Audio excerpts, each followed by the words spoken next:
Hey, moi c'est Laura, bienvenue sur ma chaîne où je croise mes passions et l'intelligence artificielle. Peut-on apprendre à danser à l'aide d'un chatbot? C'est ce que j'ai voulu tester la semaine dernière et aujourd'hui je vous raconte.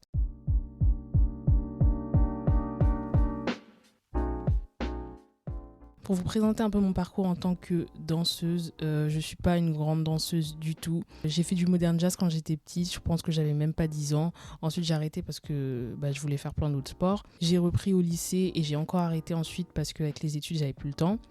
Et j'ai enfin repris cette année, enfin l'année dernière, avec un cours de breakdance que je fais le samedi et des cours de hip-hop dans des studios de temps en temps. Je fais aussi des petits covers parfois avec des potes de temps en temps depuis pas très longtemps. Je pense que je suis pas une mauvaise danseuse, mais je pense aussi que j'ai une, une belle marge de progression. Comme aujourd'hui on fait tout avec ChatGPT et que moi je m'intéresse beaucoup à tout ce qui est intelligence artificielle, machine learning, etc., je me suis dit pourquoi pas tester, voir si en suivant les conseils que nous donne une IA, on peut faire est-ce qu'on peut faire des progrès tangibles, enfin un peu quoi, bref. Donc ce que j'ai fait, c'est que je me suis donné une semaine pour voir si en suivant le planning fourni par ChatGPT, je pouvais faire des progrès. Notez bien que l'objectif, c'est pas de devenir une super danseuse en une semaine, c'est pas possible. Mais c'était de voir si les conseils donnés par une IA, c'était des conseils raisonnables, un tant soit peu pertinents et qui puissent aider à faire quelque chose quoi. Bref, c'est parti. Donc la première étape, ça a été de demander à ChatGPT de me faire un planning en sachant que moi, je travaille à plein temps. Donc au début, je lui ai juste posé la question, est-ce que tu peux m'aider à danser? Je crois que la première réponse, c'est qu'il m'a dit oui, mais il m'a demandé de choisir un style de danse un peu plus précis. Donc moi, c'était le hip-hop, donc je lui ai demandé de me faire un planning pour que je puisse faire des progrès en hip-hop. Au départ, il m'a fait un planning sur une semaine. Sauf que moi, avec mon travail et tout ça, j'avais pas envie que ça dure aussi le week-end, donc je lui ai demandé de réduire et de faire un planning sur 5 jours. Donc il m'a fait un planning qui va du lundi au vendredi du coup, et à chaque fois il me donne quelque chose à faire le matin et quelque chose à faire le soir. Il m'a donné un planning que je vous détaillerai au fur et à mesure et j'ai essayé de le suivre donc pendant une semaine en faisant une activité le matin, une activité le soir. Mais vous verrez au cours de la vidéo qu'il y a eu des ajustements parce que le travail en fait et que j'avais pas le temps, voilà. Donc je me suis envoyé le programme sur mon téléphone et voilà, j'étais prête à commencer. Jour numéro 1, alors là voilà, c'est clairement la tête de quelqu'un qui se demande mais qui m'a envoyé. J'étais super fatiguée parce que je me suis levée tôt pour faire ça. Le programme du lundi matin, c'était étirement léger. Je savais pas trop ce que ChatGPT entendait par étirement léger, donc j'ai demandé plus de détails. Je lui ai posé la question, peux-tu me donner plus de détails sur la séance d'étirement léger du lundi, s'il te plaît? Ce à quoi il m'a répondu de façon assez détaillée, donc ça c'est super. Étirement des ischio-jambiers, étirement des quadriceps, étirement du dos, étirement des épaules et étirement du cou. Donc j'ai fait tout ça.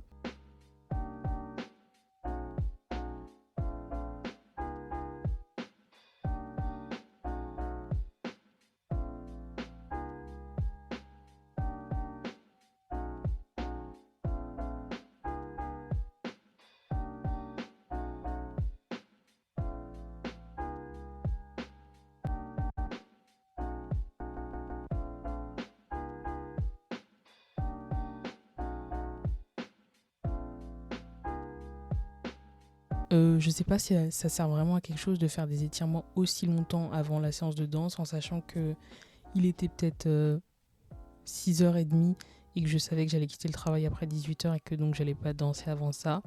Mais bon, je l'ai fait quand même et je me suis dit, on verra à la fin de la semaine ce que ça donne. Après-midi du jour 1, donc juste après le travail, je me suis rendue sur un spot où en fait il y a plein de danseurs qui viennent danser. Les vitres, elles nous servent de miroir, donc du coup c'est pas du tout gênant. Donc c'était cool.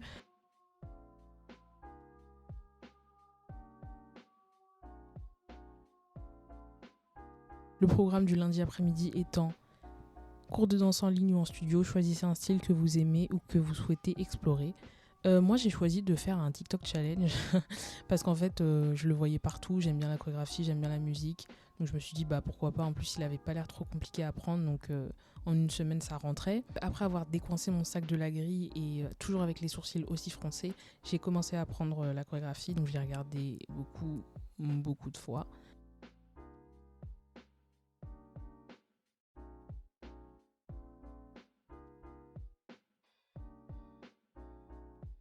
Et vous allez voir qu'au cours de la vidéo, la qualité de l'image change parce qu'à ce moment-là, je n'avais pas encore vu la lumière. Donc du coup, je filmais avec un téléphone à 300 boulets pendant que je regardais mes notes sur le téléphone qui filme actuellement. Voilà. Donc j'ai commencé à apprendre, j'ai commencé à danser.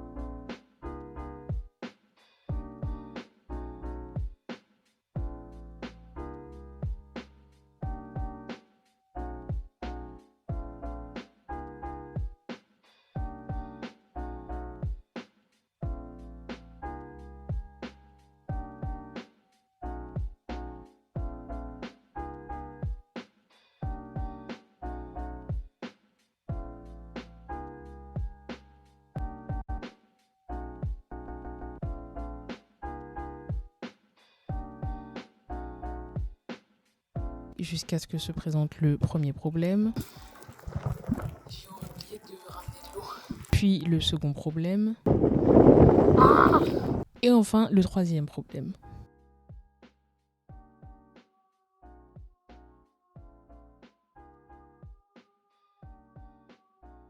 En fait, ce qu'il faut que je demande à ChatGPT, c'est comment on danse quand on est aussi souple qu'un tronc d'arbre. Je vois pas bien à quoi ça m'a servi les étirements de ce matin là. Je suis raide. J'ai trop aimé la séance, c'était trop cool. Je suis raide. Donc je pense que c'est ça que je vais demander en rentrant ce soir pour la séance de demain. Comment on fait quand on est raide, comme un lampadaire. Je suis trop contente de ce que j'ai fait aujourd'hui. En plus il n'y a pas trop de monde ici, du coup c'est pas trop la honte. Je suis trop fière de moi. C'est compliqué de sortir de sa zone de confort et c'est pas quelque chose de confortable pour moi de venir ici danser devant tout le monde. J'essaie de garder en tête que j'apprends et que s'il me reste des choses à apprendre, si je danse mal, c'est juste que je sais pas encore, c'est pas grave, donc voilà. Je suis trop contente. Et maintenant je rentre chez ma mère.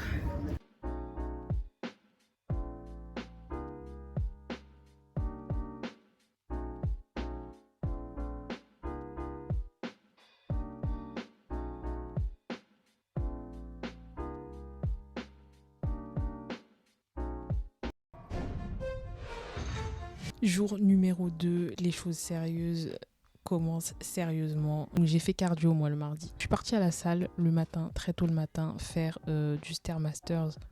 C'était horrible, mais c'était nécessaire parce que le cardio, je vois plus l'utilité des étirements, en tout cas pour l'instant. En tout cas à ce moment-là, parce que c'est vrai que quand tu danses, après moi la chorégraphie que je fais, elle est pas très longue, mais généralement quand tu danses, à la fin d'une chorégraphie complète, t'es un peu... Voilà, donc je voyais pourquoi il recommandait de faire du cardio, donc je me suis dit, allez c'est parti.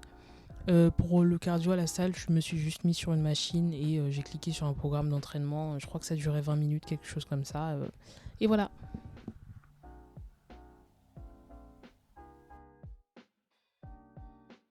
Jour numéro 2, après-midi, le programme était pratiquer les mouvements appris lors du cours de danse de la veille. Concentrez-vous sur la technique et la musicalité. Je ne l'ai pas fait parce que j'avais vraiment trop de travail cette semaine-là et c'était pas du tout prévu. Du coup, je finissais super tard et super tard ça veut dire 20h30 et comme je danse loin de là où je travaille et qu'ensuite il faut que je rentre chez moi, c'était juste pas possible. Donc malheureusement j'ai arrêté là pour cette semaine, sauf que je me disais non je peux pas arrêter quand même, j'aime trop ce que je fais, etc. Donc j'ai tout recommencé la semaine suivante. Du coup on se retrouve pour l'après-midi du nouveau jour numéro 1. Je vous épargne mes étirements et ma tête du matin parce que de toute façon j'ai fait exactement la même chose que la première semaine. Et l'après-midi, du coup, c'était nouveau cours de danse. Pour que l'expérience soit plus valide, j'ai repris une nouvelle chorégraphie. Donc cette fois-ci, j'ai dansé sur The Boy Is Mine de Ariana Grande parce que je trouvais que, vu que j'avais déjà commencé à apprendre l'autre la semaine d'avant, c'était plus comme l'apprendre de zéro, donc j'ai changé. Ce que j'ai fait cette fois-ci, parce que la chorégraphie était quand même, je la trouvais plus compliquée que celle que j'avais choisie la première semaine. Donc j'ai commencé par l'apprendre lentement. Donc j'ai mis, je crois, en 0,5 ou en 0,75. Vous savez quand on change la vitesse sur YouTube là. Et donc j'étais confiante et tout, ouais trop bien, j'y arrive. Après je suis repassée en 1. MDR. Ça ressemble à rien. Je me suis dit que c'était pas une bonne idée et que peut-être j'aurais dû demander à ChatGPT avant de faire ça. Et donc je lui ai demandé après, même si ça servait plus à rien, et je lui ai dit est-ce que tu penses que c'est une bonne idée de faire la chorégraphie lentement et plus rapidement? Je lui ai demandé que penses-tu de faire la chorégraphie avec la musique à 75% de sa vitesse normale puis à sa vitesse normale? Faire la chorégraphie avec la musique à 75% de sa vitesse normale peut être une excellente stratégie pour aider à renforcer la familiarité avec les mouvements et à perfectionner la synchronisation avec la musique. Voici quelques avantages de cette approche. Entre autres, la décomposition des mouvements, travail sur la précision, renforcement de la technique, synchronisation avec la musique. Une fois que vous vous sentez à l'aise avec la chorégraphie à 75% de la vitesse normale, passer à la vitesse normale peut être un défi stimulant pour mettre en pratique ce que vous avez appris. Cela vous permettra de travailler sur votre endurance, votre dynamisme et votre capacité à exécuter les mouvements avec énergie et précision à la vitesse prévue. Bon bref, moi non, voilà, j'y arrivais pas. Donc je lui ai dit, j'ai suivi tes conseils et maintenant je peine à faire la chorégraphie à la vitesse prévue. Il est normal de rencontrer des défis lorsque vous passez à la vitesse normale après avoir pratiqué à une vitesse réduite. Et en gros, ensuite, il m'a dit refais. T'as qu'à continuer, oui, c'est normal, faut refaire. Donc moi, je dirais que ça aide, mais je vous déconseille de le faire trop en fait, parce qu'après, vous vous habituez à la vitesse réduite et une fois que vous passez à la vitesse normale, c'est la cata. Voilà. Mais c'était quand même une bonne séance, j'ai apprécié et je pense que je me disais qu'avec de la pratique, ça va aller. Il me reste encore toute la semaine pour répéter. Donc, j'ai reçu de bons conseils, donc c'était cool. Parmi les conseils que j'ai reçus quand j'ai dit à ChatGPT que je galérais à faire la chorégraphie à la vitesse normale, il m'a dit « Travaillez sur la confiance en vous. La confiance en soi joue un rôle important dans l'exécution d'une chorégraphie. Croyez en vos capacités et ne vous laissez pas décourager par les défis. Visualisez-vous en train de réussir et adoptez une attitude positive. » Je trouve que c'est un super conseil et c'est quelque chose que j'ai déjà entendu en cours de danse normale.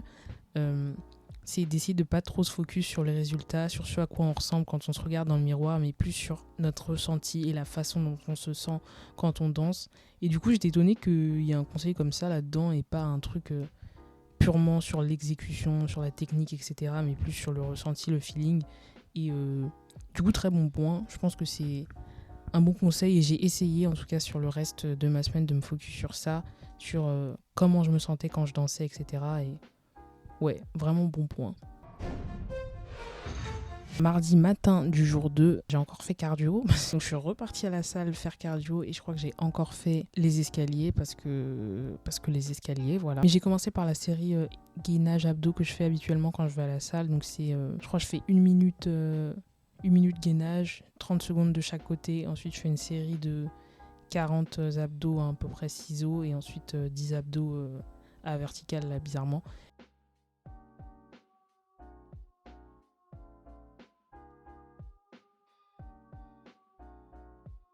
Et j'ai fait 20 minutes de cardio, je crois, toujours pareil avec un exercice directement sur la machine.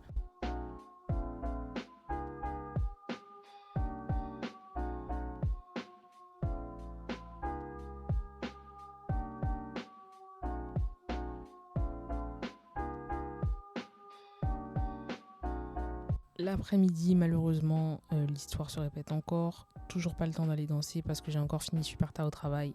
Mais cette fois-ci, je me suis dit, je vais finir ma semaine. Quoi qu'il en coûte, je vais finir ma semaine. Donc j'ai continué le lendemain. Mercredi matin, le programme est session de renforcement musculaire ciblée sur les muscles utilisés en danse comme les jambes, les abdominaux et les bras. Comme je n'avais pas besoin d'aller à la salle pour faire ça, j'ai fait ça chez moi sur mon tapis. Donc j'ai fait une petite séance avec abdos, gainage, squats et fente aussi, je crois. Et quelques étirements pour finir, même si je vois toujours pas l'utilité de faire ça le matin, mais ok, pourquoi pas. Pour l'après-midi, le programme est répéter une chorégraphie que vous avez apprise précédemment en créant une nouvelle, travailler sur la synchronisation avec la musique et l'expression corporelle.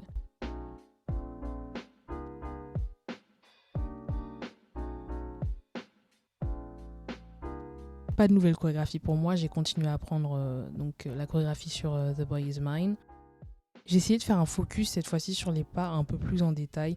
Voilà, ça je pense que c'est peut-être que j'aurais dû poser plus de questions à ChatGPT, mais je trouve que les séances elles sont pas super détaillées, alors que ça c'est les bénéfices d'un cours de danse et de quand tu prends un cours de danse avec une vraie personne. la personne, elle le fait naturellement. Quand elle voit qu'il y a des pas où c'est un peu compliqué pour tout le monde, elle va détailler, prendre son temps, etc. Là, il dit juste, en gros, danse. Le fait de faire un focus sur les pas et de les détailler, ça vient de moi parce que vu que j'ai déjà pris les cours de danse, je vois à peu près comment ça se passe. Mais c'est vrai que c'était pas super détaillé à ce niveau-là. Du coup, je lui ai demandé qu'est-ce que je fais quand j'ai du mal avec un certain pas. Donc, je lui ai dit, il y a un pas que je n'arrive pas à faire, qu'est-ce que je fais? Il m'a dit, si vous rencontrez des difficultés avec un pas particulier de la chorégraphie, voici quelques étapes que vous pouvez suivre pour le maîtriser. Analysez le pas, observez les démonstrations, pratiquez lentement, isolez le pas, utilisez des techniques de mémorisation. Ok, répétez régulièrement, demandez de l'aide. Mais c'est à toi que je demande. Il est marrant lui, bref. J'ai découpé le pas, essayé de l'analyser, donc regardez encore la vidéo pour voir comment c'est fait. Après, je pense aussi que j'avais pas les bonnes chaussures, mais ça, voilà.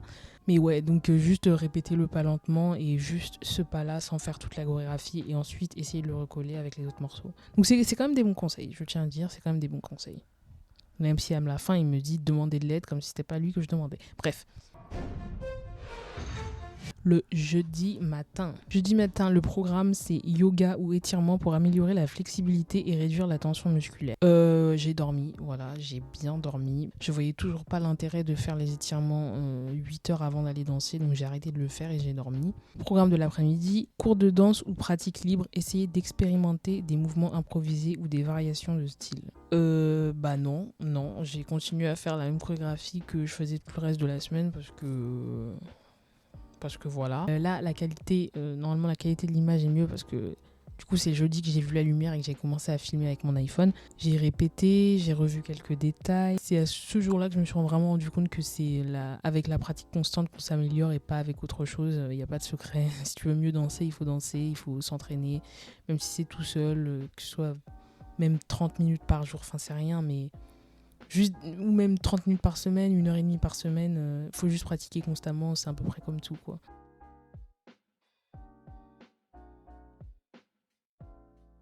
D'ailleurs, c'est ce que ChatGPT me disait au début, les premières fois que j'ai commencé à ce programme. Je crois que dans sa première réponse, il me disait « Pratiquer régulièrement. Comme pour toute compétence, la pratique régulière est essentielle pour s'améliorer en danse.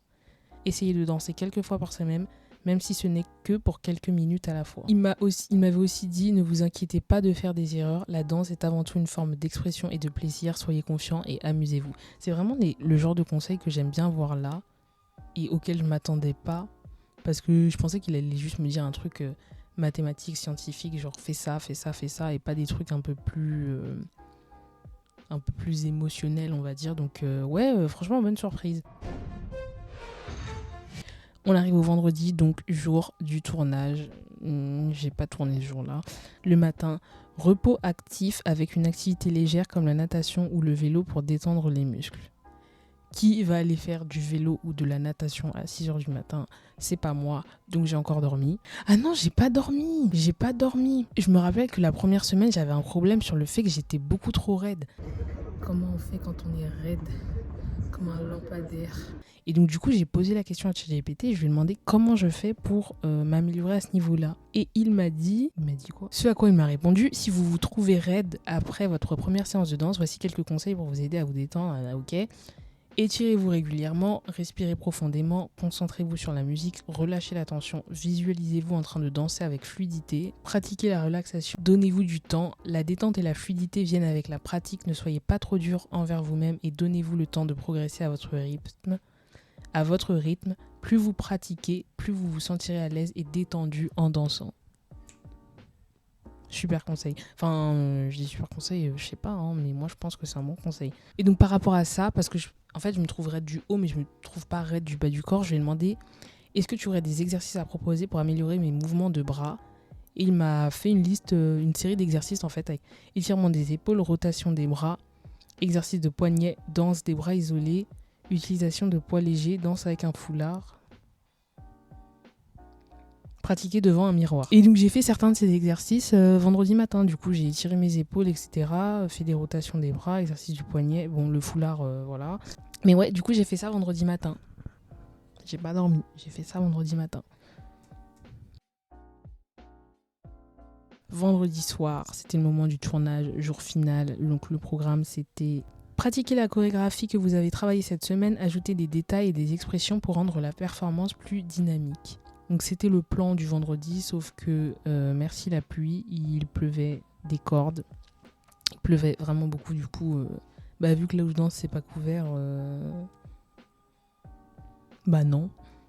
Du coup, j'ai pas fait, je me suis dit tant pis, c'est pas grave, j'y retournerai le week-end et je le ferai samedi. Mais du coup, vu que j'avais pas fait grand chose le matin et que ma séance de jambes du mercredi voilà, je me suis dit que j'avais plus d'excuses, donc je suis partie à la salle faire une vraie séance de jambes. J'ai souffert pendant cette séance, très clairement j'ai souffert, mais voilà, c'était fait, j'étais contente.